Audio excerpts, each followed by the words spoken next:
Hello and welcome back to Time Wizard Throwbacks, the show where I feature a legacy format each episode to give you a look into how it operates and what the meta looks like. Today we're taking a dive back into Edison format with a deck that I absolutely personally love. One of the decks that it was not played historically but has since grown in popularity. Today we're looking at Diva Hero. Hit it!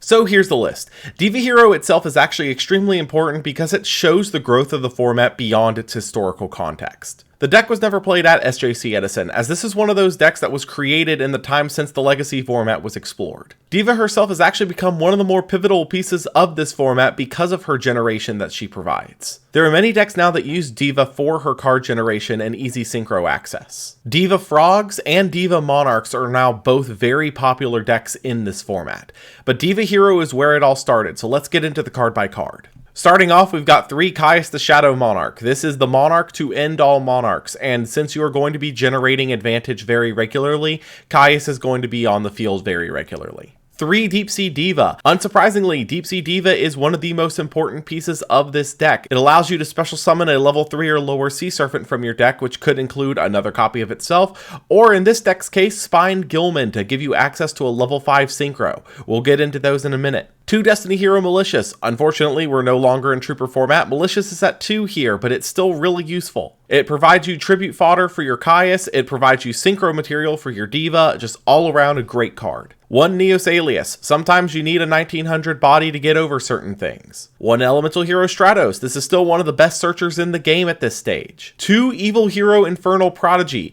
Now, some of you who are not familiar with the format might be scratching your head here, but Evil Hero Infernal Prodigy is actually extremely important because you can special summon it like a Cyber Dragon, but your opponent does not have to control a monster for you to do so. This provides you tribute fodder for your Caius, this provides you synchro material for your Diva, and just all around is an amazing piece. On top of that, he has Hero in his name, which is very important for a certain piece we'll get into later. 1 Gores. This is still the landmark hand trap of the format. You're not going to get around playing it. 1 Sangan. Being able to search half your deck is fun. 2 Snowman Eater. Now this is a very interesting piece because most people will play Raikou in this slot. Snowman Eater actually fulfills 2 additional niches for us. Number 1, it's water attribute, meaning we can use it for one of our fusions. And 2, he actually has 1900 defense, meaning when he flips to destroy something on the field, he standardly will stay around. 1 Spined Gilman to play with the Diva. 1 Treeborn Frog. You still need to have the ability to generate bodies regularly, and this is also a really good target to send off Future Fusion. 1 Allure of Darkness. Being able to draw cards is cool. You also play enough Darks to facilitate it. 1 Book of Moon. Book of Moon is Book of Moon. 1 Brain Control. Brain Control is Brain Control. 1 Emergency Call. This card might seem weird to only play one of, but you only have 2 elemental heroes in your deck, so you really only have 2 search targets.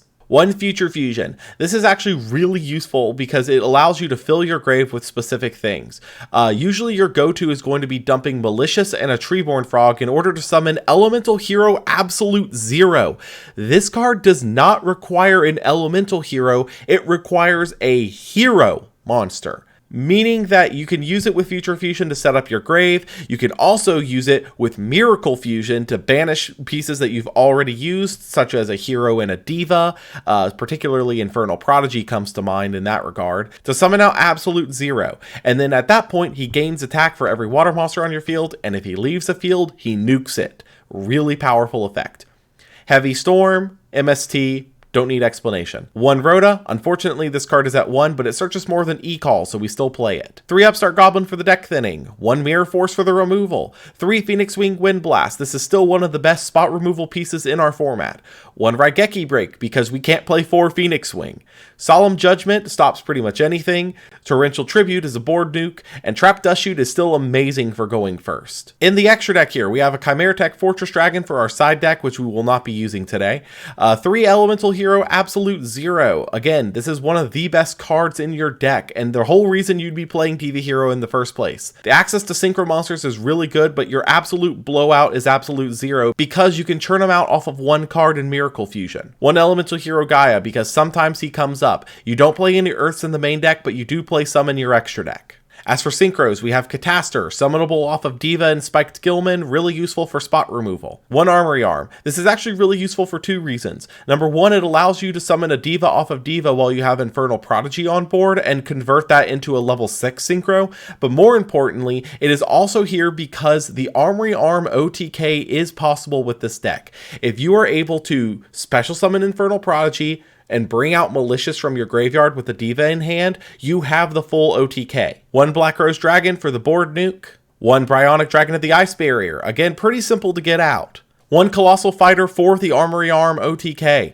The idea is you are going to summon out both Armory Arm and Colossal Fighter at the same time. Equip Armory Arm onto your opponent's monster, boosting its attack over your Colossal Fighters, and then you're going to ram your Colossal Fighter into that monster repeatedly, burning your opponent with Armory Arm. And that will win you the game very quickly. On top of that, Colossal Fighter actually gets pretty good attack from the heroes we're going to be putting in the graveyard, so there's that too. One Darkened Dragon. Standardly, your level 6 bodies that you're synchroing with your Diva are dark, so this is always an option for spot removal. One Go-Yo Guardian. This is standardly going to be your go-to 6 when you just need standard attack values. On top of that, anything it destroys by battle gets put onto your field, so look, more synchro material. One Magical Android. This is the strongest level 5 body we have access to, and it also gives us life point gain, so pretty useful there. One Sea Dragon Lord Gishnilodon. This is actually really powerful just because of the setup you need for it. You can loop it with your Treeborn Frog to go up to 3k very easily. Lastly, one Stardust Dragon. There's a lot of destroying by card effects in this format. Having access to Stardust is always useful. With that, the deck is set. Let's get into the games. Our first match is against Lightsworn, and this is a decent enough opening. We should be able to combo off pretty well with this. Our opponent's going to go first and is going to draw for turn. He's then going to Solar Recharge, discarding Wolf to draw 2, mill 2. He mills a Necro Gardener, which is concerning. He's going to normal summon Lumina and use Lumina's effect, discarding Gareth in order to bring back Gareth. At end phase, he's going to mill 3 with Lumina and then mill 2 with Gareth and be able to draw 1 because he hit a Celestia. We're going to draw for turn hitting an Upstart Goblin, which we're immediately going to fire off here so we can get another draw. And we hit Heavy Storm, pretty good except our opponent has no back row. We're going to set the Snowman Eater, set the Mystical Space Typhoon, and pass the turn. He's going to draw for turn here, and is going to activate Lumina. He's going to discard Raikou, bring back the Arcus. He's going to proceed to battle and attack into Snowman Eater with Gareth. Unfortunately, because of Arcus, we have to pop our own Snowman Eater here, so he's going to proceed to attack and direct with his other 2 monsters. At end phase, he's going to mill 3 with Lumina, mill 2 with Gareth, and draw 2. And then he's going to mill 2 with Arcus, and then mill 2 more off of Gareth. Wolf is going to special summon itself to the field off this. We'll draw for turn into Rhoda, which we're going to fire off here to try and get something going, but unfortunately there's not really much we're going to be able to do. We don't really have a playmaker in this hand. We're going to search for Stratos, we're going to normal the Stratos and get to searching. And we're going to get up Neos Alias. It's pretty much the best option we have at this particular stage. We'll proceed to the battle phase and walk over the Lumina to make sure he doesn't have any more special summon shenanigans, at which point we'll pass the turn. He'll draw for turn here. Proceed to main phase 1, Cold Wave us so we can't really respond, and then drop JD, which that's the end of the game. Our second match here is against a Dark Warrior Toolbox. We're going to be going first, and this hand is about as good as you can reasonably ask for. Really, the only thing that would make it any better is a Diva.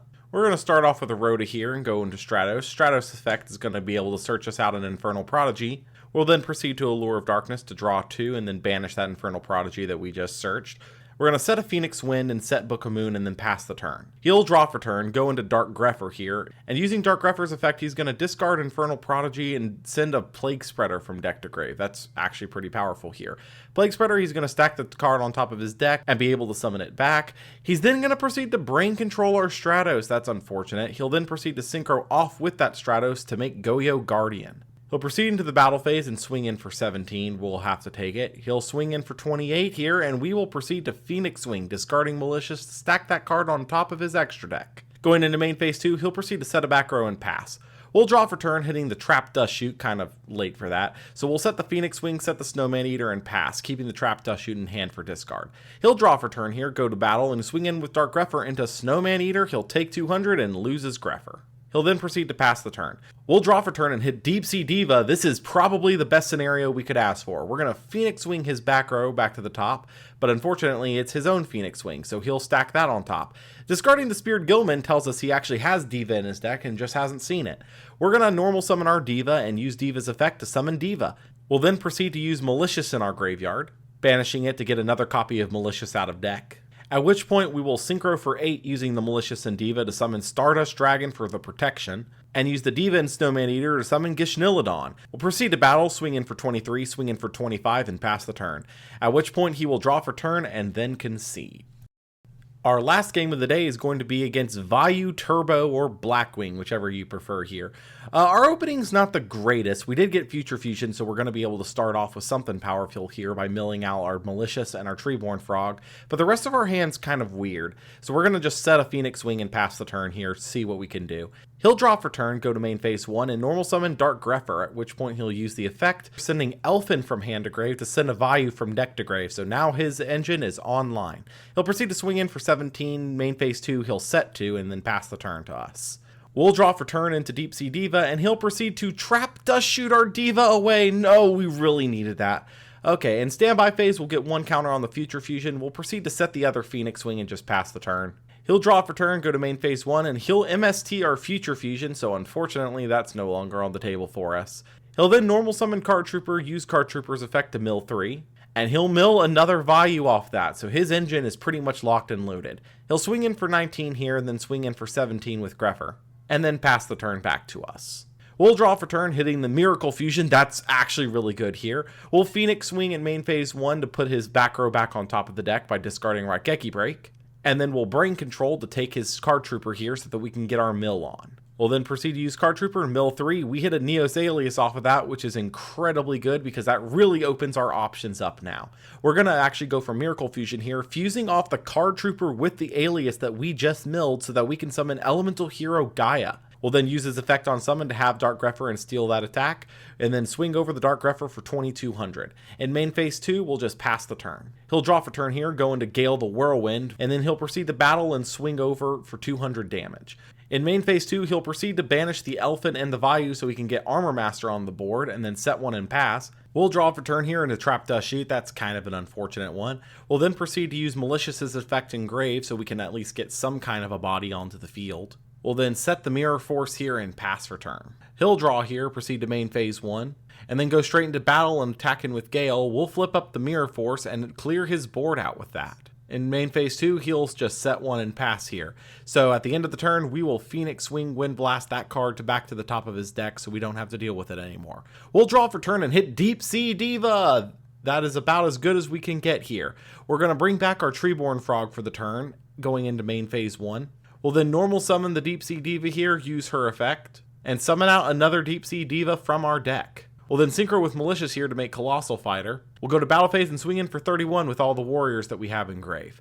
He'll draw for turn here. He'll Burial from a different dimension here to put Elfin and Vayu back into his graveyard. He'll then proceed to use Vayu's effect with Armor Master to summon out Silverwind, attack over our Diva, and pass the turn. We'll draw going into main phase 1.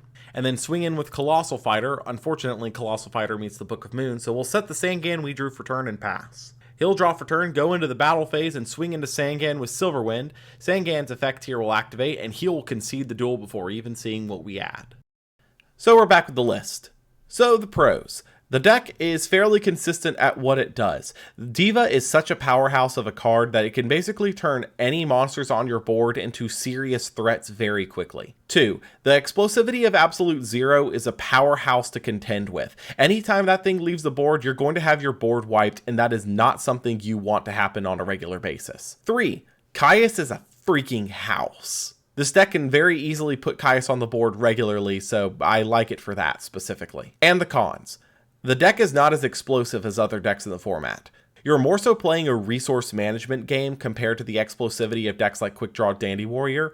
You're going to have to pace out your plays with this so that you don't burn all your resources right out the gate and are just left high and dry for the rest of the game. With that though, this is a very rewarding deck. I would absolutely recommend looking into a Diva build if you're playing Edison format. They are all really fun to work with.